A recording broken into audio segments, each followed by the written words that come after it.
ஓம் ஸ்ரீராம ராம ராமேதி ரமே ராமே மனோரமே சகசிரநாம தத்துல்யம் ஸ்ரீராமநாம வராணனே. உலகம் யாவையும் தாமுழா வாக்கலும் நிலைபெறுத்தலும் நீக்கலும் நீங்களா அழகிலா விளையாட்டுடையார் அவர் தலைவர் அன்னவர் கேசரன் நாங்களே.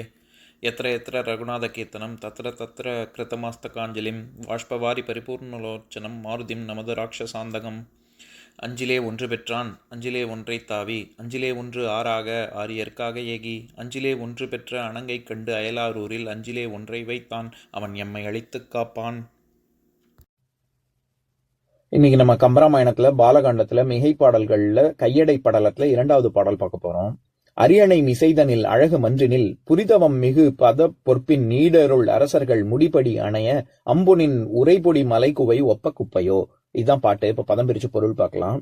அரியணை மிசைதனில் சிம்மாசனத்தில் அழகு மன்றினில் அழகிய அரசவையில் புரிதவம் மிகு பதப்பொற்பின் தவங்கள் மிகுதியாக புரிந்த தசரதனின் பதப்பொற்பின் பாத அழகில் நீடருள் அரசர்கள் முடிபடி அணைய பிற அரசர்கள் அவனுடைய அருளை நாடி அவனுடைய திருவடியை சென்று தொழுது அவர்களுடைய திருமுடிகளில் உள்ள கிரீடங்கள் பட்டு அம்பொனின் உரை பொடி மலை குவை ஒப்ப குப்பையோ.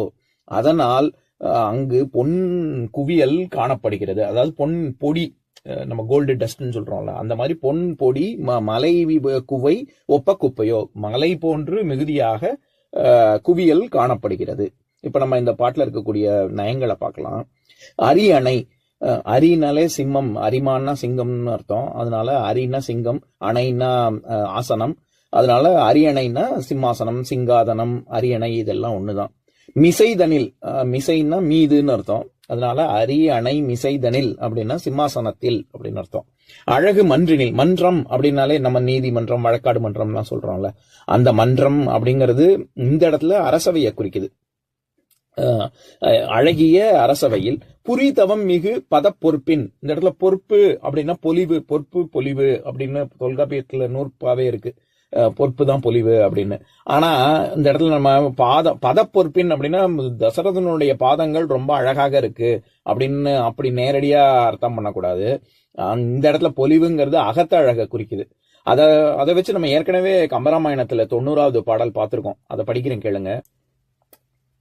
பொற்பின் நின்றன பொலிவு பொய்யிலா நிற்பின் நின்றன நீதி மாதரார் அற்பின் நின்றன அறங்கள் அன்னவர் கற்பின் நின்றன காலமாரியே அப்படிங்கிற பாட்டுல பொற்பின் நின்றன பொலிவு அப்படின்னா அவங்க இது கோசல நாட்டு மக்கள் எதை உண்மையான அழகாக கருதுகிறார்கள் அப்படின்னா அகத்தழக தான் புறத்தழகாக கருதுகிறார்கள். அப்படிங்கிற இடத்துல பொற்பின் நின்றன பொலிவு அப்படின்னு பார்த்தோம்ல, பொலிவுன்னா வெளித்தோற்றம், பொறுப்பு அப்படின்னாலும் பொலிவுதான். ஆனா இந்த இடத்துல அது அகத்தழக குறிக்குது.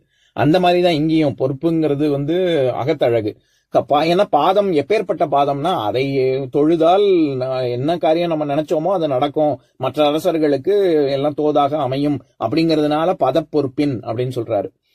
அரசர்கள் முடிபடி அணைய அப்படின்னா அவர்களுடைய கிரீடம், முடிங்கிறது இந்த இடத்துல கிரீடத்தை குறிக்குது. கிரீடம் இவருடைய காலில் திருவடியை தொழுது அப்படின்னு.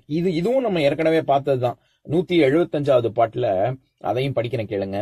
யாவரும் மண்மை நேர் எரிந்து தீட்டலால் மேவரும் கையடை வேலும் தேயுமால் கோவுடை நெடுமணி மகுட கோடியால் சேவடி அடைந்த பொன்கழலும் தேயுமால் அப்படிங்கிற பாட்டுல தசரதனுடைய சிறப்பை சொல்ற இடத்துல யாவரும் மண்மை நேர் எரிந்து தீட்டலால், எல்லாருக்கும் நேரடியாக சென்று போரிடக்கூடிய வல்லமை பொருந்தியதால் மேவரும் கையடை வேலும் தேயுமால், அவன் அடிக்கடி போர் செய்து அவனுடைய ஆயுதங்கள் எல்லாம் வேலெல்லாம் தேயக்கூடிய நிலையில் கோவுடை நெடுமணி மகுட கோடியால் பல பேர் வரிசையில நிக்கிறாங்க. சேவடி அடைந்த பொன்கடலும் தேயுமால், அவன் காலில் அணிந்திருக்கக்கூடிய கடல் எல்லாம் பட்டு இந்த மாதிரி எல்லாம் தொழுவதனால் அவனுடைய கடல் தேயுது அப்படின்னு பார்த்தோம்ல.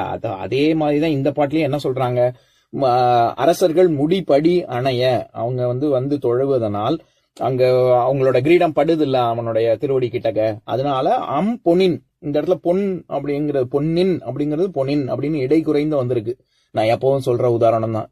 செய்யுள் விகாரத்துல இடைக்குறைக்கு ஓந்தி, பச்சோந்தியில வர்ற ஓந்திய நம்ம ஓதி அப்படின்னு ஒரு உதாரணம் சொன்னேன்ல, அந்த மாதிரி இங்க பொன்னின் அப்படிங்கிறது பொனின் அப்படின்னு வந்திருக்கு. அப்படி எப்படி இருக்கு? உரை பொடி மலை, பொடி பொடியா அவங்க கிரீடம் பட்டு பட்டு தேஞ்சு தேஞ்சு அந்த இடத்துல பொடி பொடியா இது தங்க பொடி வந்து குவை ஒப்ப குப்பையோ, குப்பைனா குவியல் அப்படின்னு அர்த்தம். அந்த இடத்துல ஒரு பெரிய மலை மாதிரி ஒரு குவியல் இருக்கு, பொன்னால் செய்யப்பட்ட மலை மாதிரி அப்படின்னு. அவ்வளவு அரசர்கள் வந்து இவனுடைய திருவடியை தொழுகிறார்கள் அப்படின்னு சொல்ல வராங்க. இப்ப நான் பாட்டை இன்னொரு தடவை படிக்கிறேன், கேளுங்க. அரியணை மிசைதனில் அழகு மன்றினில் புரிதவம் மிகு பதப்பொற்பின் நீடருள் அரசர்கள் முடிபடி அணைய அம்புனின் உரைபொடி மலைக்குவை ஒப்ப குப்பையோ. இன்னொரு நாள் இன்னொரு பாட்டு பார்க்கலாம். ஓம் சாந்தாகாரம் புஜகசயனம் பத்மநாபம் சுரேஷம் விஸ்வாதாரம் ககனசத்ரசம் மேகவர்ணம் சுபாங்கம் லக்ஷ்மீகாந்தம் கமலநயனம் யோகி ஹிருத்யானகம்யம் வந்தே விஷ்ணும் பவபயஹரம் சர்வலோகைகநாதம். உம்பரோடு இம்பர்காரும் உலகம் ஓர் ஏழும் ஏழும் எம்பெருமான் என்று ஏத்தி இறைஞ்சி நின்று ஏவல் செய்ய தம்பியரோடும் தானும் தருமமும் தரணி காத்தான் அம்பரத்து அனந்தர் நீங்கி அயோத்தியில் வந்த வள்ளல்.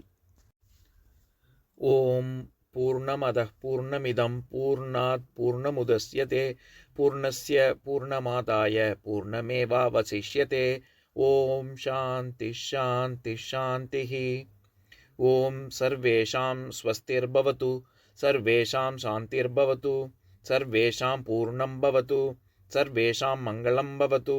ஓம் சாந்தி சாந்தி சாந்திஹி.